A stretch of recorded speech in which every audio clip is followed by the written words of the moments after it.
राजनीति विज्ञान में डिग्री प्राप्त की, तभी आपका ध्यान नैतिक मूल्यों और आध्यात्मिक ज्ञान की ओर आपकी गहरी रुचि जागृत हुई।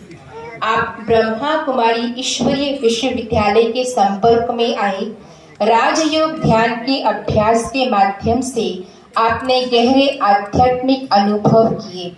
उसके पश्चात 1962 से आप पूर्ण रूप से समर्पित होकर ब्रह्मा कुमारी संस्था में विभिन्न पदों पर रहकर सेवाएं दे रहे हैं।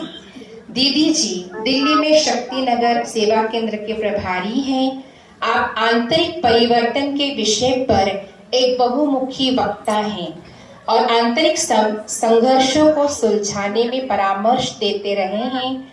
आपके मूल्यों के समावेश और ध्यान के अभ्यास को बढ़ावा देने के लिए मेलों, त्योहारों, सम्मेलनों, कार्यशालाओं आदि का भी आप आयोजन करते रहे हैं। आदरणीय दीदी जी राजयोगा फाउंडेशन के महिला विंग की चेयरपर्सन हैं, जिसमें बड़ी संख्या में आपके समर्थक और लाभार्थी हैं। उन्हें आपको अपनी सेवाओं के लिए कई पदक, डिप्लोमा और प्रमाण पत्र प्राप्त हुए हैं। अभी वर्तमान में दीदी जी रशिया और यूएसएसआर के दूसरे देशों में ईश्वरीय विश्वविद्यालय के रीजनल डायरेक्टर के पद पर रहकर सेवाएं दे रहे हैं। हम इंदौर निवासी अपने आप को परम सौभाग्यशाली समझते हैं कि आज हमारे बीच में ऐसी महान विभूति पधारी हैं, जो हमारे संबंधों में मधुरता कैसे आए, हमारा परिवार कैसे सशक्त हो, उसके ऊपर दीदी अपना दिव्य उद्बोधन हमारे समक्ष प्रस्तुत करेंगे। परम श्रद्धेय दीदी जी।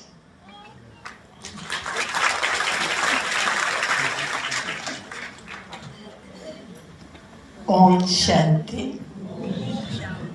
आप भी बोल सकते हैं ओम शांति, क्योंकि नहीं तो सुनते सुनते मुंह बंद रखना पड़ेगा आपको। केवल इस शब्द को उच्चारण आप कर सकते हैं। मंचा से मेरी राजयोगिनी बहनें और भाई तथा मंच पर विराजित महान विभूतियां, जो अपने अपने क्षेत्र में अपनी विद्वता की महानता को दर्शाते हुए मानस जीवन की सेवाओं पर तत्पर हैं, और मेरे सम्मुख उपस्थित आप सभी आदरणीय बहनें और भाई, आज हम और आप सभी यहाँ एकत्रित हुए हैं पारिवारिक सशक्तिकरण की कुछ बातें सुनने के लिए। बात करने से पूर्व ही मुझे ख्याल चल रहा था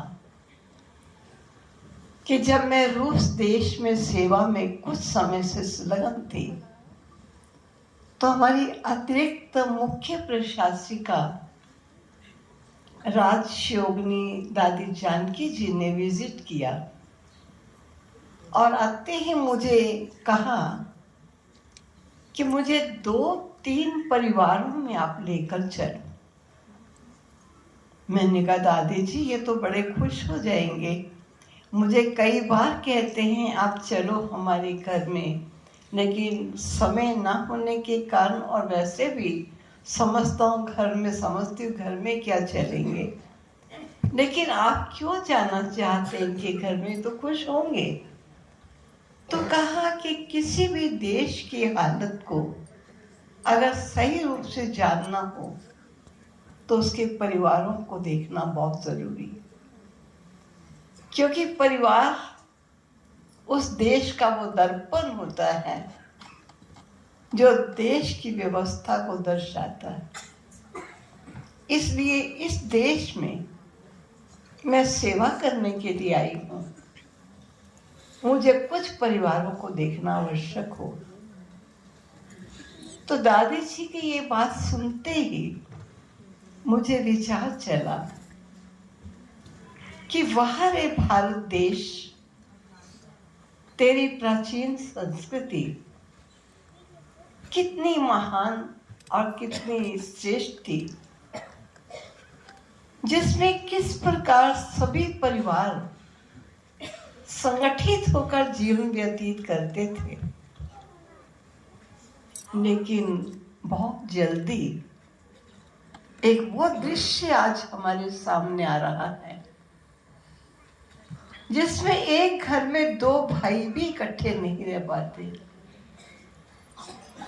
यहाँ तक कि माता पिता के साथ बच्चे ना रह करके बाहर हॉस्टल में रहना चाहते हैं और नौकरी लग जाने पर कहीं अन्य स्थान पर अकेले स्वतंत्र जीवन व्यतीत करना चाहते हैं।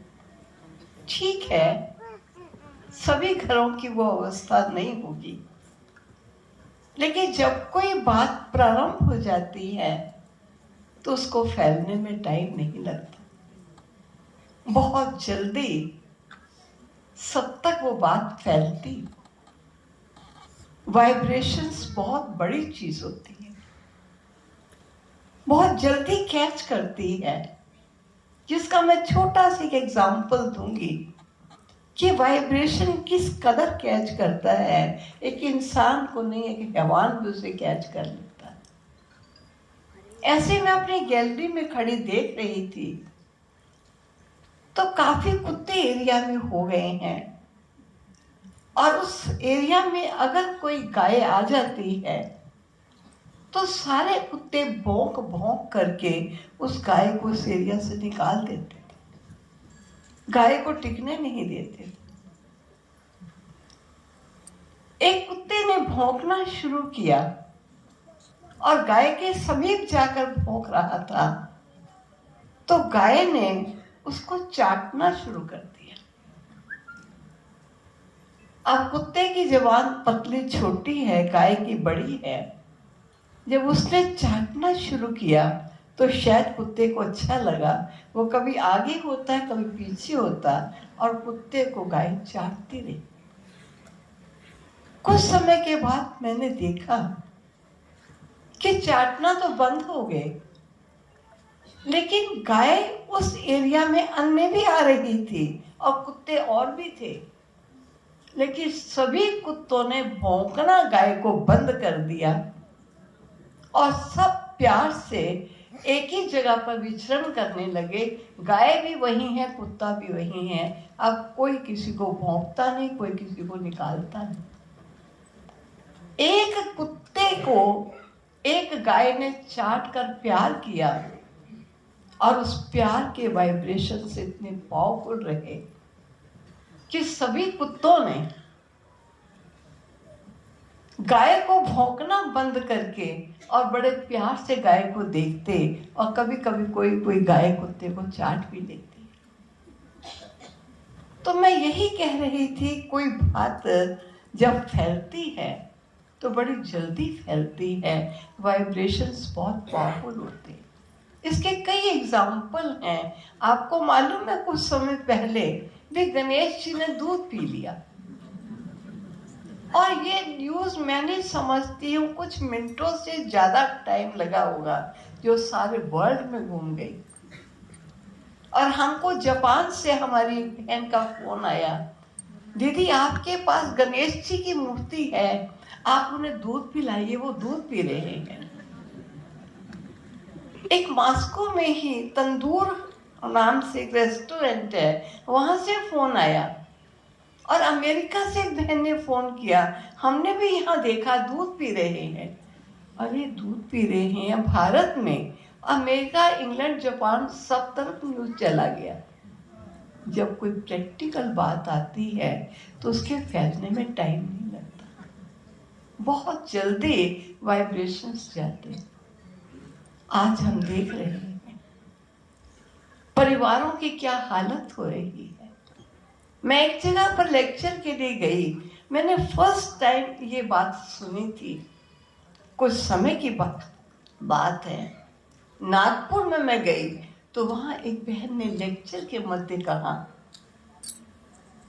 कि हम अपने बच्चों की देख रेख करें, उनकी शिक्षा दीक्षा का प्रबंध करें, या हम अपनी सास के बच्चों को देखें। हमें सास के बच्चों को देखने का टाइम नहीं है, हम अपने ही बच्चों को देख ले, यही बहुत है। मैंने सुनते ही सोचा ये क्या बोल रहे हैं।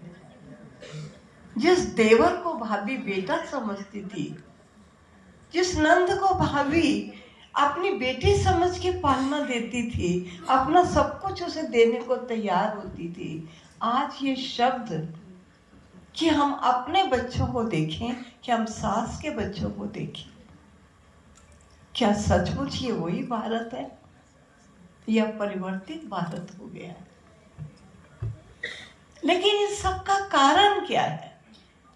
ये जो घर परिवार में आपस के प्यार में कमी आ रही है, ना बच्चे माँ बाप के साथ रहना चाहते हैं, ना दो भाई इकट्ठे रहना चाहते हैं, इन सब का कारण क्या है?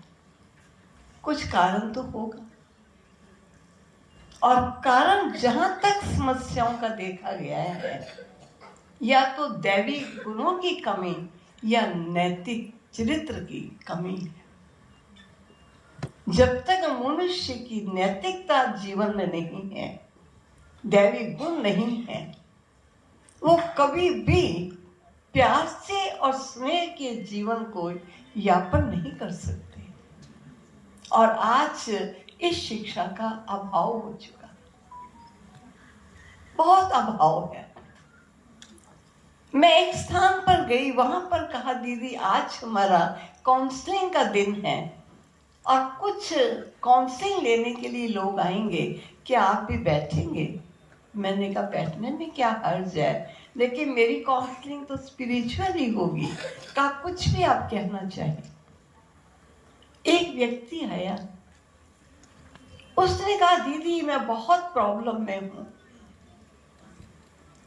मेरी माँ अफीम खाती है और इतना खर्च मुझे अपनी माँ के ऊपर करना पड़ता है, प्लीज मुझे कुछ युक्ति बताइए जो मेरी माँ अफीम ना खाए और वो पैसा बचे और मैं अपने बच्चों और अपनी बीवी पर लगा सकूं। तो हमने यही पूछा कि माँ का कसूर आप बता रहे हैं कि वो अफीम लेती है, तो रोगी को लाया जाए जिससे पूछा जाए कि वो ये आदत क्यों नहीं छोड़ना चाहती। तो सेकंड डे जब माँ आई तो हमने माँ को पूछा कि आपको ये आदत कैसे पड़ गई। तो माँ ने कहा जब ये मेरा बेटा छोटा था, पति का साया मेरे सिर से हट गया, मुझे था मैं इस बच्चे को पढ़ाऊं लिखाऊं, तंदुरुस्त बनाऊं, लायक बनाऊं। मैं मेहनत मजदूरी करके कमाती थी, लेकिन बच्चे को अच्छे स्कूल में नहीं पढ़ा सकती थी। उसकी तंदुरुस्ती के लिए जो मुझे चाहती करना वो मैं कर नहीं पाती थी। तो मुझे किसी ने राय दी कि अगर आप 2 टाइम सर्विस करो तो आप ज्यादा धन उपार्जन कर सकोगे और उसके पश्चात थक जाओगी तो रात को थोड़ी सी अफीम ले लेना, तो आपको नींद ठीक आ जाएगी, थकावट ज्यादा नहीं रहेगी, तो आप अपने बच्चों को सही पालना दे सकेंगे। कहा अपने बेटी के कारण मैंने ऐसी आदत डाली और मैंने बेटे को कमाया, डबल काम करके, और बेटे को पांव पर स्टैंड किया और लायक बनाया। आप देखिए ये माँ की आदत कहां से बनी। माँ की आदत बनी जब माँ को बच्चे से प्यार था और अपने बच्चे को स्टैंड करने के लिए, पढ़ाई में स्वास्थ्य में मेरा बच्चा आगे बढ़ जाए, उसके लिए उसने ये आदत डाली। और आज बेटा माँ की इस आदत से परेशान होकर क्या कहता है कि मेरी माँ इतना अफीम पर पैसा खर्च करा देती है, मैं अपने बच्चों पर अच्छा खर्च नहीं कर पाता, बीवी को समय पर मॉडर्न चीजें नहीं दिला पाता, प्लीज मेरा पैसा किसी तरह बचाओ और मेरी माँ की ये आदत हटाओ। आप विचार कीजिए, उस माँ ने उसे शिक्षित तो किया, योग्य तो बनाया, लेकिन उसको वैल्यूज नहीं दिए, उसको वो गुण नहीं दिए कि जब बच्चा बड़ा होगा तो उसको माँ और परिवार के प्रति किस प्रकार की भावनाएं रखनी। जिस माँ ने अपने बच्चे के प्यार में आकर डबल काम किया और ऐसी भ्रष्ट आदत डाली, अगर वो बच्चा उसी प्यार में रह करके माँ को कहता कि मम्मी अगर आप ये आदत छोड़ दोगी तो मैं अपने बच्चों को अच्छे स्कूल में दाखिल कर सकता हूँ और उनकी पढ़ाई पर ठीक मैं व्यय करूँगा और मैं पत्नी को भी राजी कर सकता हूँ। क्या मम्मी ऐसा हो सकता है कि आप इस आदत को छोड़ो और ये धन मेरे सदुपयोग में काम आ जाए। सचमुच अगर प्यार की खातिर माँ ने बुरी आदत डाली थी, तो अगर बच्चे में भी वो प्यार के संस्कार होते तो प्यार में रह करके क्या माँ अपनी इस आदत को तिलांजलि नहीं दे सकती थी? लेकिन माँ ने केवल बच्चे को पढ़ाना लिखाना और लायक बनाना ही सिखाया, इतने तक केवल किया, लेकिन वैल्यूज नहीं सिखाए। आज हमारे परिवारों से ये वैल्यूज कम होते जा रहे हैं, नैतिकता का ह्रास होता जा रहा है। आज वो परवरिश या वो पालना नहीं रही है। आप अपने आप से पूछिए, कितनी बार आप बच्चों को ऐसी बातें बताते हो? बच्चा थका मांदा घर में आता है पढ़ लिख करके, माँ को क्या सुनाए? माँ स्वयं थकी हुई आई है, वो अपने काम में लग जाती है, कुछ बात सुनाता है, कहती शांत कर, मुझे अपना काम निपटाना है। जब इस प्रकार का जवाब कभी मिलता है तो धीरे धीरे बच्चा माँ को बताना बंद करके दोस्तों के पास जाता है और दोस्तों को जाके मन की बात बताता है और दोस्तों के गाइडेंस में चलने के कारण कभी भ्रष्ट पद अपना लेता है। फिर माँ बाप कहते हैं बच्चा हाथों से निकल रहा है। हाथों से निकाला किसने? आपने ही तो निकाला है। क्या आपने बच्चे के लिए कुछ समय दिया? कहते जैसा अन्न होता है वैसा मन होता है। आप भोजन तो बना रहे हैं, टेलीविजन चल रहा है, गीत चल रहे हैं, कहीं आपसे मन मुटाव हो गया, मन चिंता में ग्रसित है, लेकिन आपको काम करना, जल्दी जल्दी काम भी कर रहे हो, लेकिन मनोस्थिति को कभी चेक किया? जैसा अन्न होता है वैसा मन होता है और जैसा मन होता है वैसा ही अन्न होता है। हम किस प्रकार का अन्न बच्चों को खिलाते? एक वो समय था कि गर्भ में माँ बच्चे पर संस्कार डालती थी ताकि मेरा बच्चा ऐसा बच्चा पैदा हो जो योग्य और लायक हो। आज कहाँ इन चीजों का ख्याल? बच्चा हष्ट-पुष्ट कैसे होगा? और आज बच्चा पढ़ाई पढ़ता है तो उसको कौन सी पढ़ाई पढ़ाई जाए जिससे वो ज्यादा कमा सके? आज कहाँ वो नैतिकता रही है, कहाँ वो आध्यात्मिकता रही? बच्चा ऐसा काम करे जिससे उसे भी अच्छा पैसा मिले और अपने पांव पर स्टैंड करे। कभी घर में बच्चे को ये कहा है कि बच्चे मान लीजिए माँ बीमार है, मैंने एक माता बीमार थी, मैंने उनके पति से पूछा कि घर में सारा खाना पीना कौन बनाता है? तो कहा मैं ही तो बनाता हूँ, चाहे आए या ना आए, क्योंकि वो बीमार है। मैंने कहा क्यों, बच्चों का सहयोग क्यों नहीं लेते? कहा दीदी बच्चे तो पढ़ने वाले हैं, उनका कैसे सहयोग? हमने कहा इतना ही कह दो कि बच्चे मशीन में तुम कपड़े मैले डाल दो, मैं निकाल दूंगा, सूखने डाल दूंगा, या आप मैले कपड़े डाल दीजिए, बच्चों को कह दीजिए निकाल कर सूखने बेटा डाल देना। बच्चा पढ़ने वाला है, उसको पढ़ाई करनी है, लेकिन उसको माता पिता के प्रति स्नेह, कोऑपरेशन की भावनाएं, संबंध को कैसे निभाना है, ये तो उसको आपने नहीं सिखाया। आज बच्चा पढ़ता है, कहते पढ़ते रहे बच्चा, तुम पढ़ो, काम तो हम कर लेंगे, काम तो माई भी कर लेगी, आया को भी हम बुला लेंगे, तुम पढ़ाई करो। बेटे को भी कहते, बेटी को भी कहते, बेटी तुम पढ़ो। खूब पढ़ते हैं, लायक हो जाते हैं, वकील जज बैरिस्टर बन जाते हैं, इंजीनियर बन जाते हैं, बड़े बड़े ओहदों पर आ जाते हैं। माँ बाप बड़े खुश होते हैं। लेकिन कभी ये सोचा कि बड़े होने पर इनके सामने अप्स एंड डाउन आएंगे, अनेक प्रकार के मनुष्य आएंगे, अनेक प्रकार की परिस्थितियां आएंगी। ये उन परिस्थितियों का सामना कैसे करें? क्या पढ़ाई लिखाई की डिग्री दिखा के परिस्थितियों का मुकाबला हो जाएगा? क्या इन्हें वो शिक्षा की जरूरत नहीं? जिन बच्चों को पढ़ाया ही पढ़ाया, स्टैंड किया, जब उनकी शादियां होती हैं क्यों नहीं बस पाती, ना लड़की ना लड़का? कारण क्या है? ना बसने का कारण यही है कि तू भी रानी मैं भी राजा, दोनों ही रानी और राजा हैं, तो तू भी राजा मैं भी रानी, कौन भरेगा घर का पानी? अब तू भी बैठो मैं भी बैठूंगा।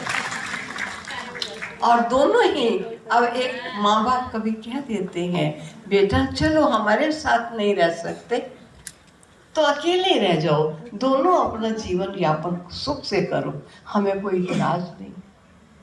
अब दोनों कैसे करेंगे? थोड़े दिन रहने के बाद फिर तू मैं आपस में होती, फिर भी माँ बाप दुखी हैं। और कारण यही होता है कि माँ बाप ने ना बच्ची को ना बच्चे को जीवन यापन करने की कला नहीं सिखाई। बेटा कैसे प्यार से जीवन जीना है। अगर एक के संस्कार ना अच्छे हो तो दूसरा अपने संस्कारों से उसको संस्कारी शिक्षा दे सकता है। तुम अपनी अच्छाई को ना छोड़ना, वो बुराई भी उसकी अच्छाई में परिवर्तित हो जाएगी। आज कह देते हैं आध्यात्मिकता ये तो बूढ़ों का काम है, रिटायर्ड लोगों का काम है, ये आजकल के पढ़े लिखे बच्चों का, जवानों का काम नहीं। आध्यात्मिकता क्या चीज है? मैं जब रूस देश में गई उस समय कम्युनिज्म था, गोरबच्चोव वहां के प्रेसिडेंट थे। लोगों को फ्री रहने के लिए मकान था, फ्री बिजली थी, फ्री पानी था, हर चीज रहने के लिए, खाने के लिए, पहनने के लिए, सब चीजें अगर थी भी कुछ तो बहुत सस्ते रेट्स में थी। लेकिन सबका चेहरा देखो, ऐसा लगता है कि कोई बुरी घटना इनके साथ घट गई। चेहरे पर खुशी नहीं, क्योंकि वहां लगभग 70 वर्षों से स्पिरिचुअलिटी अथवा रिलीजन बैन किया हुआ था गवर्नमेंट की तरफ से। और ये कहा गया था कि स्पिरिचुअलिटी तो वास्तव में वो अफीम है जो खा के अफीम जी रेस्ट करता है। इसलिए कर्म ही धर्म है, काम करो और रोटी खाओ। लेकिन लोगों को खुशी नहीं थी। सब कुछ मिलता है, 2 पैसे में शुरू होती थी टैक्सी, दूर दूर भी जाते थे, बस 5 रूबल लगते थे, ज्यादा पैसा नहीं लगता था। 8 रूबल के अंदर उनकी करेंसी का नाम रूबल था। आप 50 लोगों का बड़े आराम से भोजन कर सकते, लेकिन खुशी नहीं। जब हमने जाकर वहाँ स्पिरिचुअलिटी की बातें करनी शुरू की, लगभग 1000-2000 की सभा से कम सभा नहीं होती थी। सभी गवर्नमेंट के हॉल थे, क्योंकि प्राइवेट किसी के पास कोई भी चीज नहीं थी। टिकट देकर लोग आते और सुनते थे। उनको जीवन में मालूम पड़ा कि कर्म फिलॉसफी क्या होती। जीवन में जो कुछ उपलब्धि है वो हमारे कुछ पास्ट के किए कर्म है, कुछ वर्तमान के कर्मों का परिणाम। हम अपने कर्मों को क्यों कोसे?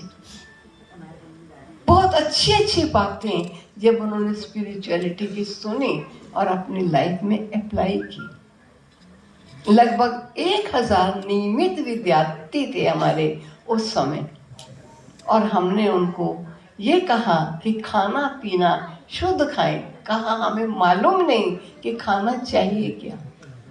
उनका भोजन मीट, मछली, अंडा और पीने के लिए शराब, वोडका उनका बनता था, यही थी। पानी की जगह वो पीते थे और ये खाते थे। ये उनका जीवन था। लेकिन हमने उनको खाना पीना, क्या होना चाहिए, क्या जीवन यापन करना है, ये सब ज्ञान ही नहीं सुनाया। ज्ञान के साथ साथ ये सब विधियां और तरीके भी समझाए। हमने देखे उनके जीवन में जो परिवर्तन आया, बहुत सुंदर परिवर्तन आया। आज लगभग हमारे 3000 नियमित विद्यार्थी हैं। मैं गारंटी से कहती हूँ कि कोई एक भी ऐसा नहीं होगा जो नियमित विद्यार्थी है जो कभी सिगरेट और बीड़ी का भी सेवन करता, कभी मीट अंडा नहीं खाएगा। अपने जीवन को शुद्ध और पवित्र बनाकर रोज क्लास करते हैं। ये वास्तव में उनके जीवन का परिवर्तन कहाँ से आया? देश पर आया था उस समय कम्युनिज्म का, चाहे गवर्नमेंट ने नाम बदल दिया लेकिन लोग तो वही कम्युनिस्ट थे, राज्य तो उन्हीं का ही था। तो हमने एक बार एक प्रोग्राम रखा, वहां के एरिया गवर्नर को हमने प्रोग्राम में बुलाया और उसने देखा तो उसने देखकर कहा कि मैंने हर्षित चेहरे अपने देश के, अपने जीवन काल में फर्स्ट टाइम देखे। क्या स्पिरिचुअलिटी मनुष्य के जीवन को खुश रख सकती है? और गुरुबच्चों ने कुछ समय के लिए लोगों को स्पिरिचुअलिटी की फ्रीडम दे दी थी। ये शायद उन्होंने भी समझा कि स्पिरिचुअलिटी जीवन को दिशा निर्देश देने के ये विशेष साधन मानव के पास होने चाहिए। और जब हमारी क्लास में आए और सभी बड़े खुश बैठे हुए थे क्योंकि सबको खाना आ गया। अन्न का मन पर असर होता है, एक दो के व्यवहार में चलना आ गया कि हर एक के संस्कार आते अपने हैं, एक्सेप्ट करना सीखो। अगर आप नहीं मोल्ड हो सकते तो अपने श्रेष्ठ जीवन से दूसरों को प्रेरणा देके उसे मोल्ड करो। आप किसी से दूरी नहीं बना लो। तो जब ज्ञान की कुछ बातें सुनी उन्होंने, उनके जीवन का परिवर्तन आया, जीवन में खुशी आई। तो हमसे पूछा कि सचमुच अब इनका जीवन ऐसा खुश में है? हमने कहा इनसे पूछ के देख लीजिए। खुश होकर उन्होंने 3000 स्क्वायर मीटर जगह पीटर्सबर्ग में हमको विशेष लीज पर दी, जिसको बाद में हमने खरीद लिया और आज वहाँ बहुत बड़ा भवन बना हुआ है। और लोगों के लिए एक हिस्सा हमने पार्क रखा ताकि पब्लिक को भी कुछ मिलना चाहिए। नहीं तो पब्लिक इस बात से अगेंस्ट होती है कि विदेशी आकर हमारे देश में अपनी प्रॉपर्टी बना रहे हैं और हम विदेश के देश में रहने वाले हम कुछ नहीं कर पाते। तो हमने स्पिरिचुअल स्थान बनाया और हर एक के लिए ओपन जगह रखी। कोई भी यहाँ पर आ सकता है और स्पिरिचुअलिटी को ले सकता है। और जो पार्क है वो बच्चों के लिए रखा, आपके बच्चे आए खेलें। वहाँ बच्चों के लिए म्यूजियम बनाया, चित्र लगाए, ताकि बच्चों को भी अच्छी अच्छी बातें बचपन से ही मिलनी चाहिए। तो मेरा कहने का ये तात्पर्य है कि आज परिवारों को सशक्त करने की बहुत आवश्यकता है।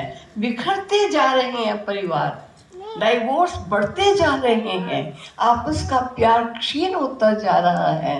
क्या हम नहीं समझते क्या बचपन से बच्चों को वो दिशा दी जाए, वो दशा दी जाए जिससे वो बड़े होने पर सन्मार्ग पर चल सकें और मानव की हमदर्दी क्या होती है, उसका दर्द क्या होता है, उनके हृदय में समझने का कोई थोड़ा सा स्थान तो होना चाहिए। मैं एक अनुभव सुना के अभी पूरा करती हूँ।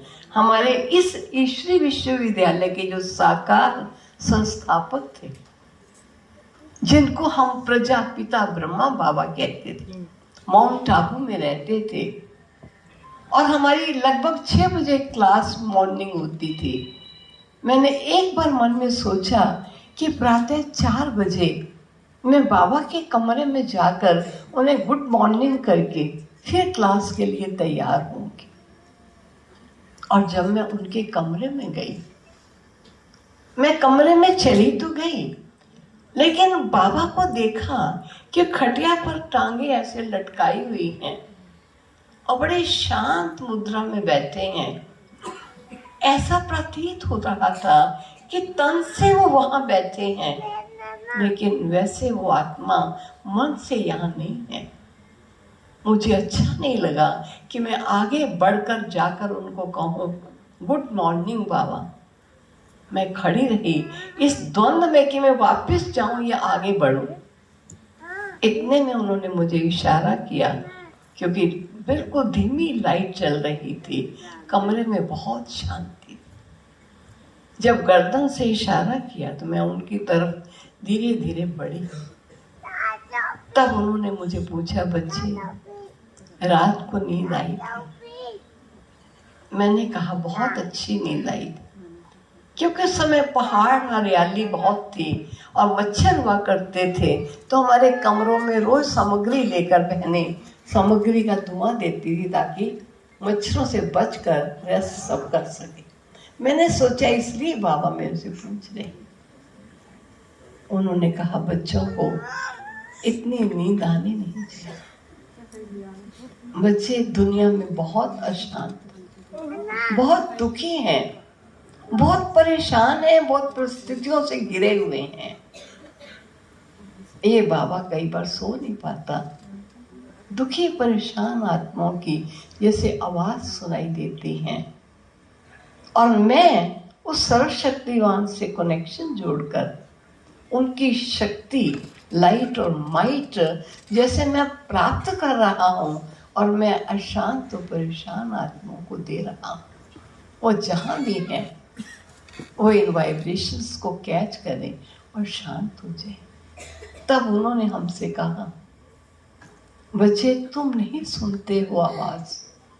जब आपके हृदय में मानव मात्र के प्रति रहम आएगा, कल्याण होगा, मनुष्य के लिए सहानुभूति की भावनाएं आएंगी, तब आपको परेशान आत्माओं की आवाज सुनाई देगी, और आप भी मुझ परमात्मा से कनेक्शन जोड़ करके, मुझ परमात्मा की शक्तियों को प्राप्त करके विश्व की आत्माओं को ज्ञान द्वारा या इन शक्तियों द्वारा सहयोग दोगे।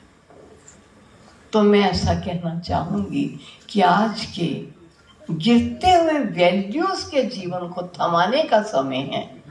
अगर नहीं थमाएंगे, दिनों दिन क्या होगा, परिणाम सामने। इसलिए आध्यात्मिकता हमारे जीवन का मूल तत्व होना चाहिए। अपने जीवन को पहचाने। कर्म फिलॉसफी क्या है? हम हैं कौन? हम इस धरा पर कहाँ से आए हैं? हम किस लिए आए हैं? कहाँ हमको जाना है? कब हमको जाना है? कुछ नॉलेज तो चाहिए। तो स्पिरिचुअलिटी इन्हीं सब बातों के गहन रहस्य स्पर्श करती। तो आओ मिलकर इन परिवारों को सशक्त बनाएं और अपने जीवन सुख में और शांति में बनाएं। ओम शांति।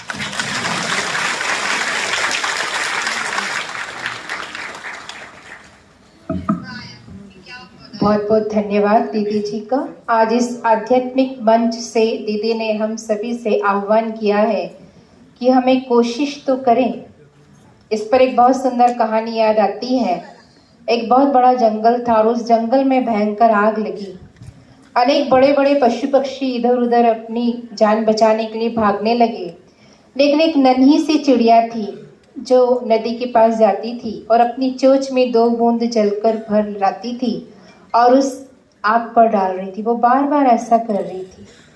उसके इस बार बार 2 बूंद जल को लाकर देखते हुए बड़े बड़े पशु पक्षियों ने उस नन्ही सी चिड़िया की खिल्ली उड़ाई, हंसी उड़ाई कि ए नन्ही सी चिड़िया, क्या इस 2 बूंद पानी से इस जंगल की आग बुझ जाएगी? चिड़िया का बहुत सुंदर उत्तर था, मैं ये तो नहीं जानती कि मेरी इस 2 बूंद पानी से जंगल की आग बुझेगी या नहीं, मुझे नहीं मालूम, लेकिन मैं इतना जरूर जानती हूँ कि जब भी इतिहास लिखा जाएगा तो मेरा नाम आग लगाने वालों में नहीं, लेकिन आग बुझाने वालों में जरूर शामिल किया जाएगा। बहुत सुंदर दीदी के दिव्य उद्बोधन से आज हमें प्रेरणा मिल रही है कि हम अपने परिवार से शुरुआत करें। ब्रह्मा कुमारीज का एक बहुत सुंदर स्लोगन है, चैरिटी बिगन्स एट होम। हम सभी विश्व परिवर्तन की आशा करते हैं, लेकिन शुरुआत हमें स्व से ही करनी पड़ेगी, तभी हम इसको सार्थक कर पाएंगे। कार्यक्रम की श्रृंखला को आगे बढ़ाते हुए अब हम चलते हैं